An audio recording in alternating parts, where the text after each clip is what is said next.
Sige po, Elder Ron, okay lang po, opening Sure prayer. po.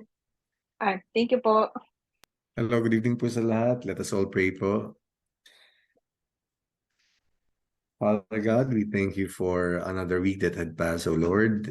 Thank you very much for the strength, the sustenance, all the provisions that you have given to us, O God, para po sa natapos ng mga isang linggo. And tonight, Panginoon, we are humbled once again for a privilege that you have, an opportunity that you have given to us all to be able to gather in a fellowship, to share your words, O God, at palaguin po ang bawat isa sa amin sa pananampalataya. We pray for everyone who are here in this gathering, O God. Nabigyan po kami ng understanding at ma-absorb po namin lahat po ng messages na marireceive po namin through our speaker for tonight. And we ask, Lord, for your wisdom para sa aming kapatid na si Deacon Ralph Garcia na mangunguna sa amin pong gawain na nawa po, Panginoon, ay ibigay sa kanya ang kaalaman na nanggagaling sa iyo, O God, nang maiparating po niya sa amin ang mensahe na dapat po namin marinig at magturo po ito sana at mag-correct po sa aming mga gawa, sa aming pong mga pag-iisip, sa aming pong buhay, Panginoon, at dalhin po namin ito para sa ikakatama po ng aming mga pag-iisip at pag-uugali bilang isang Kristiyano, O God. Gayun din po, Panginoon, dalangin po namin ang aming po mga kapatiran na papauwi pa lamang po galing ka sa kanilang mga trabaho, Panginoon. Keep them all safe and guide them, O God, in their journey to their respective dwellings, O Lord. We pray, Panginoon, that all these efforts, Panginoon, will come into fruition para po sa ikatatagumpay ng iyong at ikapagpapalaganap ng iyong gospel, O God. Lahat po ng ito ay aming inaalay sa iyo para sa kapurihan mo, sa karangalan mo, Panginoon, at lahat po ng aming pong hiling para sa aming mga kapatiran, mga personal po namin mga intentions, Panginoon, ay tinataas po namin sa ngalan po ng iyong mahal na anak ni Jesu Kristo, aming Panginoon, tagapagligtas. Amen. Amen po. Amen po. Thank you po, Elder Ron. Amen. Ngayon naman po, we're going to our main topic. Pangunahan po tayo ni Deacon Rorap. Amen po. Salamat po sa prayers, Elder Ron. And God bless po, bro. thank you po. Salamat po. Sige po. Kumusta po ang lahat? All good po. Buti po. Yan po. Blessed po. Yes, blessed. Yes, indeed. Blessed. We're all blessed. So, sige po. Naririnig, clear po ba yung boses ko? Yes Loud and po. clear po. Clear. Okay. And yung Recording. nakikita niyo po yung yung presentation naman po. Yes po. Yes po. Okay.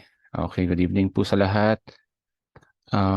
Yes. So, may yung i-share ko for today, pag-aaralan natin about sa book of Luke 16 verse 18 to 31.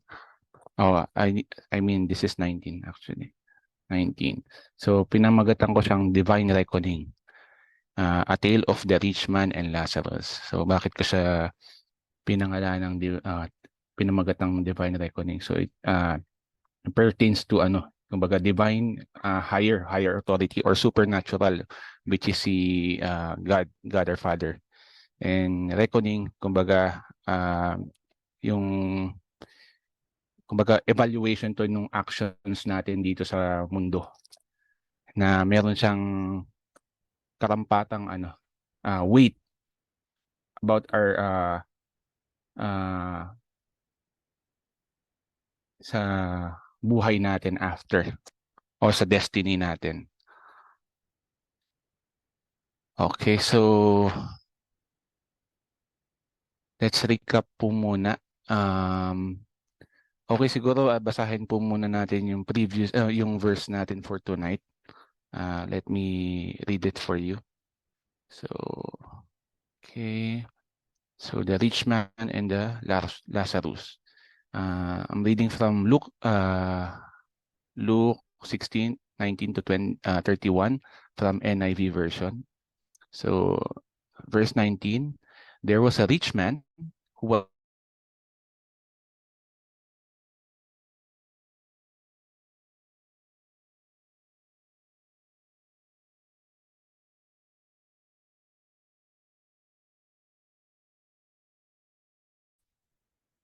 even the dogs came and licked his sores. The time came when the beggar died, and the angels carried him to Abraham's side. The rich man also died and was buried. In Hades, where he was in torment, he looked up and saw Abraham far away, with Lazarus by his side. So he called to him, Father Abraham, have pity on me, and send Lazarus to dip the tip of his finger in water and cool my tongue, because I am in agony in this fire. But Abraham replied, Son, remember that in your lifetime you receive your good things, while Lazarus received bad things. But now he is comforted here, and you are in agony. And besides all this, between us and you, a great chasm has been set in place, so that those who want to go from here to you cannot, nor can anyone cross over from there to us. He answered, Then I beg you, Father, send Lazarus to my family, for I have 5 brothers. Let him warn them, so that they will not come to this place of torment. Abraham replied, They have Moses and the prophets. Let them listen to them. No, Father Abraham, he said. But if someone from the dead goes to them, they will repent. He said to him, If they do not listen to Moses and the prophets, they will not be convinced, even if someone rises from the dead. So let's pray. Father, Lord, in the name of Jesus, we just want to thank you, Lord, for your word, Lord. Lord, help us, Lord, to understand your word here, Lord. Help us, Lord, na i-open ang hearts and minds namin na maintindihan yung message mo sa gabing ito. We thank you for your word, Lord. And this we pray in the mighty name of your Son, Jesus. Amen. So, amen po. Okay, so before we dig into these verses, let's have a quick recap po muna of the previous parables na diniscuss last week. So it's about Luke 16:1 to 18. So parable of the shrewd manager. So just a quick summary. It says here, Jesus tells us a parable about a dishonest manager who is commended for his shrewdness. He uses this parable to teach about the wise use of worldly wealth, emphasizing that we should use our resources to benefit others and prioritizing serving God over money.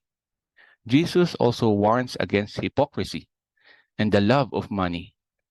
Additionally, he discusses the transition to the proclamation of the kingdom of God and the importance of upholding God's standards, particularly in the marriage. So, talks about the shrewd manager, no? Kasi ang audience na dito is yung mga Pharisees and mga disciples niya, and we all know that the Pharisees, their love about money. So Jesus is talking about them, about this parable. Okay, so after that, nag-share uli si Jesus ng another parable, which is yun, the tale of the rich man, or parable of the rich man and Lazarus. So in these verses, these are the I divided it into several topics based on yung transition ng story. So from Luke 16:19 to 21, the rich man's luxury and Lazarus' suffering. Luke 16 to 23, the death of Lazarus and the rich man, and the conversation across the chasm, and the rich man's plea and Abraham's response. Okay, so let's go into the verse. So first verse here is Luke 16:19 to 21, the rich man's luxury and suffering. So before we start, so just a brief background. So this book is from the Gospel of Luke. So si Dr. Luke.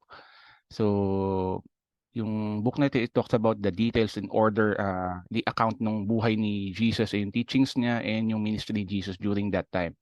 So in these verses, makikita natin yung compassion ni Jesus. Ma-highlight dito yung compassion ni Jesus sa mga poor and yung mga outcast sa society. So historically, it was set in the 1st century Judea. So it's still under the Roman rule during that time. And yung mga tao noon is makikita natin yung social status ng mga tao is very laki ng difference. So very evident yung gap ng mayaman sa mahirap during that time. Kung mayaman ka, sobrang yaman talaga. Yung mahirap, sobrang hirap talaga. So it's one crucial aspect or context na we need to understand before we dig into this verses. Kasi makita natin significance bakit na-share ni Jesus yung verse parable na to during that time. So okay, and so sino ba yung audience natin during that time? As I mentioned earlier, it's yung mga Pharisees. So they alam natin yung mga Pharisees, they are known for yung love for their sa money, diba, sa pera. And yung mga disciples niya na tinuturuan niya. So ang sino yung sasalita dito? It's basically is Jesus, kasi nag-share siya ng parable during that time. And makikita natin dito yung yung pag-emphasize niya sa authority ng message and importance ng values natin into God's kingdom. So here in verse 16:19 to 21, there's a photo here. There was a rich man who was dressed in purple and fine linen and lived in a luxury every day. And his gate was laid a beggar named Lazarus, covered with sores and longing to eat what fell from the rich man's table. Even the dogs came and licked his sores. So just want to clarify, yung Lazarus dito, it's not the same Lazarus who was raised from the dead. Okay? So yung Lazarus kasi na name is very common during that time. So nagkataon lang na same din yung pangalan nila na Lazarus. So ang makikita natin dito, so in verse 19, makikita natin yung character ng rich man, di ba? Na in purple clothing and fine linen. So dito ini-emphasize dito yung wealth ng immense wealth ng rich man dito, kasi yung purple during that time is associated siya sa royalty o high status. So it's like a symbol ng luxury. Kumbaga sa panahon ngayon, kapag anong bag ka, mga LV, mga gano'n, di ba? Siya as luxury. So dito sineset yung stage para makita yung contrast between the rich man saka si Lazarus, yung difference nila sa economic status nila. So sa 20, at this gate was laid a poor man named Lazarus, covered with sores. So dito makikita natin kung gaano ka yung estado ni Lazarus. He was really suffering from physical sickness, yung mga sores niya, and very poor talaga yung state niya ni Lazarus dito. And sa verse 21, desiring to be fed with what fell from the rich man's table. Moreover, even the dogs came and licked his sores. So makita natin dito, so kahit yung mugmug na nahuhulog sa lamesa, yun yung kumbaga inaantay niya sa lamesa ng rich man. So dito natin makikita yung yung extreme desperation niya saka yung gutom nung ni Lazarus. And even yung very state niya na even yung mga aso dinidilaan yung sugat niya. So makikita dito na very poor yung state niya. Hindi siya talaga nasa healthy state. So dito makikita natin na ang laki ng difference talaga nila sa social status nila. So in Luke, in the next verse, I'll talk about the death of Lazarus and the rich man. So here, the time came when the beggar died, and the angels carried him to Abraham's side. The rich man died and was buried in Hades, where he was in torment. He looked up and saw Abraham far away with Lazarus by his side. Okay, so in verse 22, makikita natin dito yung transition from the earthly life natin to afterlife ng nilang pareho, ni Lazarus and the rich man. So we can see here the death of Lazarus, indicating na di ba, napaka-blessed niya kasi kita mo dito yung compassionate act ng mga angels na kineri siya to Abraham's side. So in contrast, yung rich man naman, it's mentioned here, was buried. So it's just simply buried. So kumbaga conventional nung walang divine intervention, unlike nung kay Lazarus na binuha siya ng mga angels. So makikita natin dito yung twist of nung faith nung dalawa na in afterlife, na yun nga si Lazarus, binuhat siya ng mga angels para daling kay Abraham. So in Hades, where he was in torment, he looked up and saw Abraham far away and with Lazarus by his side. So in other verses, you will see Hades also, or Sheol.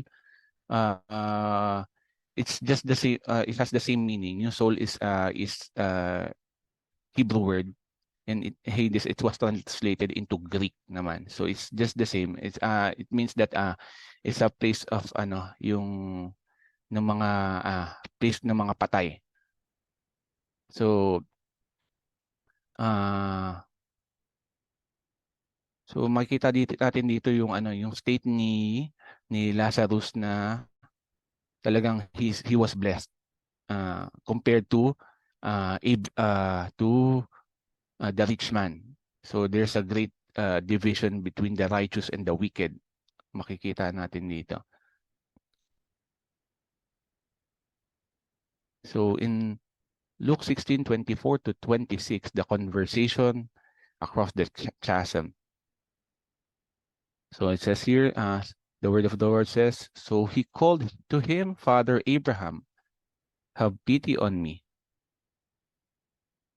and send Lazarus to dip the tip of his finger in water and cool my tongue, because I am in agony in this fire. Okay, so in this verse, din makita natin yung nag-a-appeal yung si rich man kay Abraham for relief because he was in torment, di ba? So makita natin yung torment. What does torment means is like in a state of intense pain or suffering. So talagang unexplainable pain yung nararamdaman niya dito during this time. So if you would notice here, he calls Abraham as father. So it's it means that it's a sign of recognition ng yung lineage nila. 'Di ba? Na spiritual lineage is a father. Si Abraham is considered as a father. However, yung request niya dito is denied, 'di ba? Na-deny siya.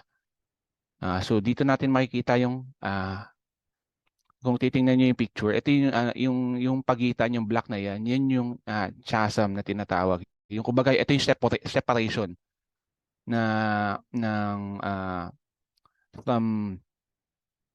from Abraham's side or bosom, which is like the place of comfort, and yung sa Hades, which is yung Hades is the place of dead, but there's separate kumbaga it's divided into two. So it's either you're in the place of comfort or you're in the place of torment. But in the case of the rich man, it's in the place of the an intense pain. So makikita natin dito, there's a separation. Hindi kumbaga there's no chance for us na makatawid sa kabilang side. Kasi kumbaga na-establish na sa so once mamatay tayo, there's nothing na babalik or makakapag kumbaga it's irreversible yung nature na to after life na meron ng separation between the believer and the unbeliever. So kumbaga yung mercy hindi na siya mag-a-apply and relief. Kumbaga hindi na ma-attain dahil kumbaga nagkaroon na ng separation. Once na nandun ka na sa lake of fire, kumbaga mercy would not apply anymore dahil kumbaga we have given a chance when we were still kumbaga in our world. So verse 25 says here, Abraham said, "Child, remember that you were in your lifetime receive your good things, and Lazarus in like manner bad things. But now he is comforted here, and you are in anguish." So makita natin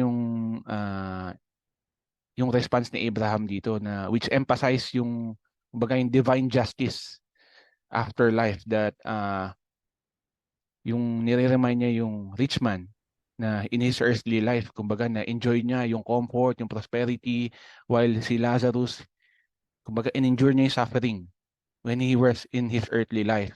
So yung situation nila ngayon is na-reverse. So kumbaga i-illustrate dito yung principle ng kumbaga kinompensate ni Lord kung ano yung life natin in earth up until nandito na tayo sa once you after death, na yun nga either heaven or hell. So in verse 26, and besides all this, between us and you a great chasm has been fixed, and in order that those would pass from here you may not be able, here to you may not be able, and none may cross from there to us. So dito nakikita natin yung solid separation between the blessed and the damned. Kumbaga the believer and unbeliever, kumbaga there's an irreversible gap o may bridge na naghihiwalay sa kanila between heaven and hell. It's kumbaga nakikita natin dito yung fate natin is final after death. So once we cross that kumbaga yung eternal horizon, that's it. Kumbaga no more chances. There yung transition natin from this state, the moment we die, kumbaga kumbaga yun na, final na yun. So when yung believers is sumakabilang buhay, immediately he will be in fellowship and enjoy with heaven, while when unbelievers, it would be immediately makikita natin in state of the rich man. Immediately after he died, he was already in constant pain. He's already suffering and he's being tormented. Okay, so in the final verses from Luke 16 verse 27 to 31, the rich man's plea and Abraham's response. So let's read it here. So it says here, "Then I beg you, Father, to send me into my father's house." So makikita natin dito, yung rich man, he has this concern for his family, di ba? he pleads to Abraham na padala si Lazarus to warn yung family niya. 'Di ba? Yung mga brothers niya, 5 brothers niya na para hindi ma-experience yung fate niya na nararanasan niya ngayon. So nakikita niya dito yung kumbaga yung naging concern siya sa loved ones niya and yung urgency na yung na-feel niya na para maiwasan to. So it's a good sa atin, 'di ba? Reminder sa atin while we are still here in on earth na there's still chance because here it's being emphasized na once na nasa namatay tayo, there's no more chances. It's either heaven or hell. So in verse 28, I have 5 brothers, so that he may warn them lest they also come into this place of torment. So nakikiusap siya, 'di ba? Kay Abraham kasi alam niya yung serious consequence nung pagka-unbelief and yung pag-neglect sa sa poor. So he hopes na yung kumbaga at magkaroon ng magkaroon ng chance na ma-warningan niya pa yung mga kapatid niya to repent and have faith. And para maiwasan nila yung na-experience niya ngayon. But in verse 29, Abraham said, they have Moses and the prophets. Let them hear them. So, yung response ni Abraham, 'di ba? Final, hindi talaga ayaw niya. Hindi sa ayaw niya kasi yun na talaga yung final judgment eh. So, in-emphasize dito yung sufficiency yung word of the Lord. So, even in the Old Testament, God's word, kumbaga, even in the Hebrew scriptures, 'di ba? Na yung word of the Lord is enough. Even in the Old Testament na it's through faith alone. It's through faith alone through our Lord that will save them from the fires of hell. So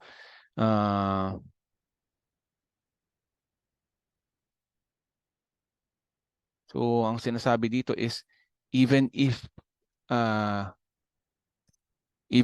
yung mga brothers in yung mga brothers niya, kailangan lang nilang mag-follow dun sa kung ano yung mga sinabi nila ng mga prophets before na it's enough for them to be saved. So makikita dito yung how they emphasize yung importance ng faith and obedience dun sa mga ni-reveal na salita ng Panginoon during that time. So in verse 30 he said, "No, Father Abraham, but if someone goes to them from the dead, they will repent." So nakiusap siya, sabi niya, "No, Father Abraham, if someone goes to them from the dead, they will repent." So makita natin yung persistent ng dito, ng rich man na nang bigyan ng miraculous sign yung mga kapatid niya na kasi gusto niya ibalik si 'di ba, si Lazarus from the dead. Kasi kumbaga magiging makapani-paniwala kumbaga sa mga kapatid niya kapag ganun. But so dito natin makikita yung yung harden ng hearts nila na yung word of the Lord na nini-reveal na sa kanila in their time is not enough for them to have faith in the Lord. So nakikita natin yung resistance dito ng mga nila during that time na talagang harden yung hearts nila. Kasi kumbaga ni-reveal na dati kung ano yung na it is by faith alone, 'di ba? That they will be righteous in the eyes of the Lord. So in verse 31, he said to them, if they do not hear Moses and the prophets, neither will they be convinced, and someone should raise from the dead. So in this final verse, 'di ba? Ni-reinforce ni Abraham yung central message ng parable na yung miraculous resurrection, symbolizing, 'di ba, si Jesus Christ has resurrected himself. They were not even convinced, di ba? Na si Jesus Christ na-resurrect na, nag-resurrect siya from the dead. That they didn't believe and still rejected the teachings ng scripture, di ba? So the parable, di ba? Yung parable na to, it emphasizes that faith is not merely a response or sa mga extraordinary signs, but instead it should be grounded sa sa pakikinig at pagsunod sa salita ng Panginoon. So so makikita natin dito, yung rich man did not ask to be released from that from his state, because he knew he was in hell and he knew bakit siya nandun. So what he requested for is for comfort and warnings para sa family niya, no? He knew that wala siyang escape na talaga, and it's already an eternal separation from the Lord or from God. So makikita natin dito si Abraham revealed that na wala nang kumbaga makakapag-mitigate ng pain, suffering na nararamdaman natin kapag nandun na tayo sa nasa state ng eternal hell. So ang magagawa na lang ng mga tao is to kumbaga isipin nila or mag-reminisce na yung na-miss nilang opportunity sa pag-reject ng gospel. So it's really important that yung kumbaga yung understanding ng revealed word of the Lord, na it has the power to turn yung unbelief talaga into faith. So in summary, let's read it. Salvation and works. So the parable highlights the moral and ethical aspects of one's life choices. So the rich man's failure to show compassion and care for the suffering beggar Lazarus during his earthly life is a key focus. Bale, ito yung focus ng parable na to. So it suggests that salvation is not solely about intellectual faith, but also about one's faith is manifested by actions in how we treat others. So faith without action, it's emphasizing faith without a result of action is kumbaga cannot save us. There should be a fruit. Yung faith natin, there should be a fruit, di ba? That's why we have the fruit of the Holy Spirit. So in repentance and faith, it says here, while the parable doesn't explicitly mention repentance and faith, these are the fundamental elements in Christian theology. Repentance involves turning from sin and turning toward God. And the faith is the belief and trust in Jesus Christ as our Lord and Savior. So yung sa case ng rich man, makikita natin yung yung failure to show yung repentance in his neglect of Lazarus and his lack of faith in God's way implied by his behavior in this parable. So nakikita natin dito na hindi siya nagrepent eh. So walang remorse doon sa sa state ng kapatid niya or ni Lazarus, kahit nakita niya na kung gaano naghihirap si Lazarus. So makikita natin dito na there should be fruit yung faith natin, So divine justice, the parable underscores the principle of divine justice. While salvation is indeed by grace through faith, God is also portrayed as a just judge who ultimately evaluates human hearts and action. So the rich man's faith in the parable is a reflection of divine judgment based on his earthly choices. So highlighting the concept that faith without work is dead. So which is being emphasized on James 2:17, na the faith without work is dead.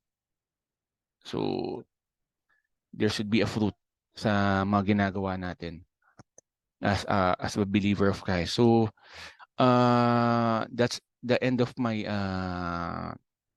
our study for today, and just want to leave you with this verses from Matthew 22:36 to 39.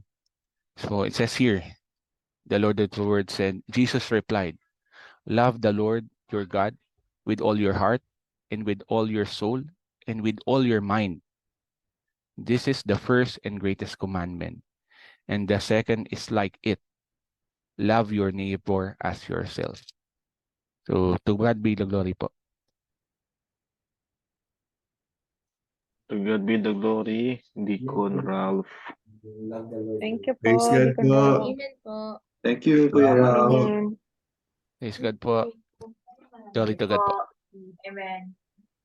Praise God. Glory to God.